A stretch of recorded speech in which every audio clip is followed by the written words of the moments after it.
Zips 303 has always been the brand's most versatile wheel, seeing as much service on the road as in cross and even gravel. The new Firecrest hits all the marks for me in a year where I've had the pleasure of testing some great wheels. Hunt's Limitless, Envy's Foundations, Boyd's Prologue, Cadex's 42s, Zips' very Gucci 353 NSWs and a few more. But the ones I've stuck with and the ones I keep coming back to are the Zip 303 Firecrest. Weighing in at 1,352 grams, these are light for a wheel with a rim depth of 40mm. And with tapes, lock rings and tubeless valves in place, these wheels still come in at 409 grams on the BikeRadar scales of truth. Some people may still have an issue going hookless and tubeless on the road, but these are just so easy to live with. Easy to fit tyres, seating first time every time, and versatile enough to run road tyres or even big gravel tyres alike. They roll superbly smoothly on the new hubs and the 66-point free-up engages quickly. I've run the 303s throughout last winter, spring, summer, autumn, and now back to winter again. And during that time, I've faced some pretty challenging windy conditions, but I've just been really impressed with the ease of which the Firecrests are controlled in high crosswinds. They also perform superbly in the rough. They may not have the same sort of buoyant compliance of the gravel-specific new 101s, but these are a lot more forgiving than most carbon rims when the going gets rough. But they still feel sprint ready on the road. The 303s have fast become my favourite road wheel option, supplanting even the impressive technical marvels that are Cadex's 42s and their ultra-stiff carbon spoke construction. The 303s hit the highest marks on weight, ride quality, climbing and out-and-out speed, thanks to the exemplary control. But the best thing about them, however, is the price. At 1,600 quid a pair, these are £700 cheaper than the previous 303 Firecrest. Okay, so they cost more than many decent road bikes, but it's not often you get a new, improved product in cycling that's cheaper than its forebears. I've chosen my trusted Specialized S-Works 7 shoes as my gear of the year for 2021. These are brilliant shoes that I think justify their lofty price tag. They look suitably expensive, so much so my girlfriend gasped at first sight of them and asked if I could still afford to go on holiday with her. Thankfully I could, just. They've excelled at sprinting for segments in club rides, throwing off efforts and 200km plus sportives. It took trial and error to nail the cleat position and a couple of 100 kilometres to break in the rigid Dyneema uppers, but since then they fitted like slippers and I've had no niggles from wearing them. I'm no powerhouse. Club mates complain they've had more draft behind an empty crisp packet, so sprinters could benefit even more from their responsiveness. On hills it seemed the shoes were giving my Canyon CF SLX, already a superb climbing bike, a helping hand. The numbers back this up. My PRs on local Worcestershire climbs fell by dozens of seconds. This is likely because I've been getting fitter, perhaps it's credit to the S-Works. Either way, I love the way they feel. Their big test came at the Dragon Ride, a 213km sportive in South Wales with 3,500 metres of elevation. During 7.5 hours in saddle, I barely noticed they were on my feet. On the climbs, long descents, and what little flat there was, I felt they didn't waste a watt to keep my average speed up. They also dealt with a spot of Welsh drizzle. Lastly, you do well to find a better looking pair of cycling shoes. They're sleeker than my blue suede loafers. The boa dials on my black and rocket red pair gleam like rubies and also allow micro adjustments of tension. Of course, looks aren't everything, but if they look good, I feel good and that's important. Because they're so light and airy, my only disappointment is having to cover them in bulky overshoes to ride in the winter. Costing north of £300, I admit they're an expensive choice, but you can spend more on a jersey and bib short combo, and I plan on riding these for many, many miles to come. My gear of the year for 2021 is the Albion Zoa insulator jacket. Using a combination of Pertex Quantum outer fabric and Primaloft gold insulation, this hooded jacket provides plenty of warmth as well as wind and water resistance. This jacket is definitely angled towards the adventure and the bike packing market, and I'll admit, as a dedicated road cyclist, I haven't used this jacket for any overnight camping trips, but it has proved exceptionally useful when the temperature has dropped. Albion says the jacket is designed as a highly functional mid-layer for the use on and off the bike. What I really appreciate about it is how the cut of the jacket makes it easy and comfortable to wear when you're off the bike. I find it's not too restrictive or tight over the shoulders, which many cycling jackets, designed to fit while you're in a hunched riding position, can be. The other thing I've really grown to appreciate about the jacket is the number of details Albion has packed in. The jacket has a rear pocket that provides space for carrying essentials, but also doubles as a stuff sack. On the front of the jacket, there are 2 more zip pockets to keep hands warm or for phone wallet duties. Elsewhere, the jacket has a drawcord around the waist and in the hood to help lock in warmth. There are also eyelets in the hood for helmet straps, so you can wear it underneath your lid and still have a comfortable fit around your chin. One of the details I really like is the design of the jacket sleeves. There's a double cuff design, which integrates nicely with gloves to keep any cool air from getting into the jacket and stops you from having to fiddle with any Velcro adjusters. Now, okay, maybe I'm a shameless millennial hipster, but one of the things I really like about the Albion Zoa jacket is just how good it looks. The jacket comes in a number of different colours: orange inside and out, black with an orange lining, and my design with an orange liner, black outer and orange hood. There is a small and distinctive Albion patch on the sleeve, and Albion's line motif on the rear of the jacket. And when you pack the jacket into the stuff sack, there is the same line design on the sack's exterior, which is a nice touch. Down the left-hand sleeve is a large Pertex Quantum graphic, which is the fabric the jacket's made from.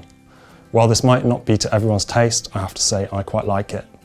After all, why does high performance have to come at the cost of a bit of style? For me, it's been another consistent year of running tubeless tyres on the road. But maybe the mere thought of road tubeless is making you wince, or maybe you've always wanted to try it. Either way, my first entrant to Gear of the Year is the combination of this small 59mm bottle of Stan's no tube tyre sealant and the Stan's Dart tyre plug. Firstly, the bottle. Its compact size and little nozzle means I can easily top up the sealant in my tyre on the side of the road, should I lose some from a larger puncture. Once the valve core is removed, the nozzle fits inside the valve, minimising loss of sealant.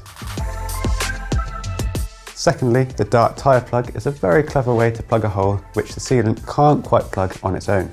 The plastic tip acts like a barb, so once it's pushed into the puncture and removed, it remains inside, and the black material actually reacts with the sealant to form an airtight seal. I found this to be the best way to arm myself with a pretty bomb-proof puncture repair system.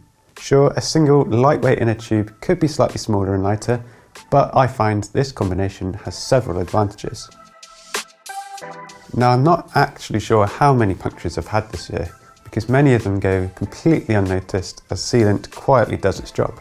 However, there have been a couple of times where the sealant has squirted out the tyre, and I've found topping the tyre up with more fresh sealant can be enough at this point. But if it's not, and I've not been able to get home on lower pressures, the dart comes out, and after a bit of careful stabbing at the tyre, the air holds and I'm good to carry on. I love that it eliminates the need to take a wheel off the bike, which can be a real pain, especially in winter with cold hands and an oily chain. If you want to know more about what I take on my rides and the rest of us here at BikeRadar, check out the video in the card above or the link in the video description. I've been greedy, so my second bit of kit to make in Gear of the Year this year is the POC Omne Eternal helmet. It's actually the world's first self-powered helmet. Integrated into the top is a special kind of solar panel made from powerfoil material which powers a small rear light. What makes it extra cool is that these solar cells charge by any form of light, even if that's the fluorescent lights in your living room. I'm always looking for ways to make cycling safer and easier, and this helmet does both. I know it'll always be charged and I'll always have a secondary rear light for added visibility. Plus, it doesn't have an on and off switch, instead it just knows when it's on your head. I don't even need to remember to turn it on and off. I asked POC about battery consumption and they said as long as it's in some form of light, it'll never run out.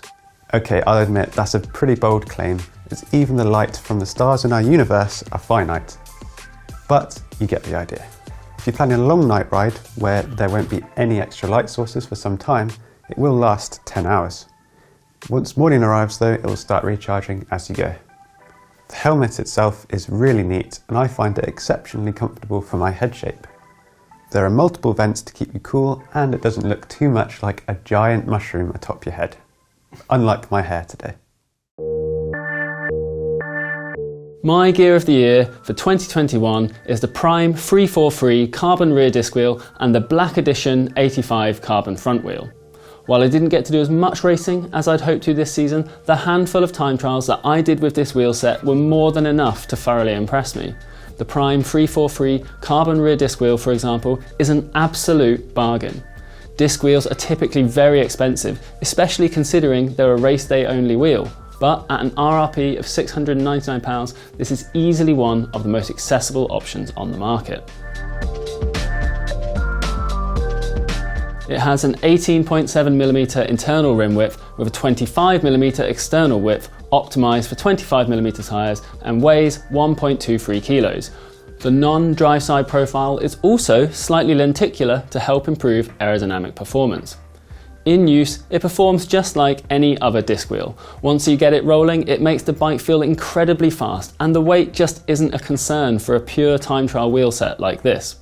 I was also surprised by how well the Black Edition 85 carbon front wheel handles even on gusty days. With a rim this deep, it's obviously a fast wheel, but I had been a little worried that an 85mm front rim would be too unruly for a lightweight rider like me to handle, but it hasn't been an issue.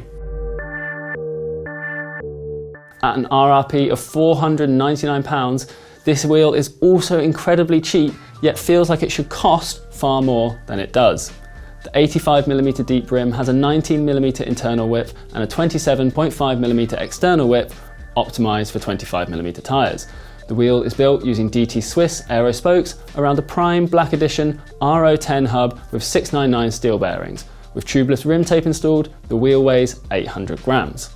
Both wheels have hooked, tubeless ready rims, meaning you can use practically any tyres you like, including clinchers, and they ship with tubeless valves, a couple of spare spokes, and good quality external cam quick release skewers. All in all, it's an impressively put together package for the kind of price you might expect to pay for just one wheel from a premium brand. The only compromise for both wheels is wet weather braking, which just can't compete with that of hydraulic discs or rim braking on aluminium rims. Braking performance is great in the dry, with plenty of stopping power and good modulation, but riding technical courses on wet days isn't a particularly pleasant experience. That probably won't surprise anyone who's ever used rim brakes on carbon wheels, but it is something to be aware of. Fortunately, racing technical courses on wet days is a fairly rare occurrence for a pure time trial wheel set such as this, so for me, it's not a deal breaker. Overall, this wheel set offers a super fast race day setup at a fantastic price, and that is why it's my Gear of the Year pick for 2021.